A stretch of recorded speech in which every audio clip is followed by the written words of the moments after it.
میں نے ایک پرانی ویڈیو میں یہ بات ذکر کی تھی کہ جو انسان نکاح کر لیتا ہے وہ مکمل ہو جاتا ہے، کیونکہ نکاح کے رشتے سے اللہ تعالیٰ نے انسان کو مطلب کہ مکمل تبھی بنایا ہے جب میاں بیوی دو لوگ اکٹھے ہوتے ہیں۔ اللہ تعالیٰ قرآن میں فرماتا ہے کہ میں نے تم کو جوڑے جوڑے پیدا کیا ہے۔ تو کسی نے یہ سوال کیا مجھ سے کہ آپ نے یہ بات کی ہے تو اگر انسان کی محبت میں جا کر مکمل ہو سکتا ہے تو پھر انسان اللہ سے محبت ڈائریکٹ کیوں نہیں کرتا؟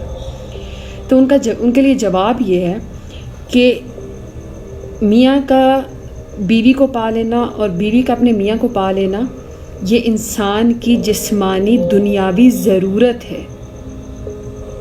اللہ انسان کی روح کی ضرورت ہے۔ آپ نہ اللہ کو دیکھ سکتے ہیں، نہ اللہ کو چھو سکتے ہیں، نہ آپ اللہ کی ذات کو اس طریقے سے پا سکتے ہیں۔ یہ دنیا کی ایک ضرورت ہے۔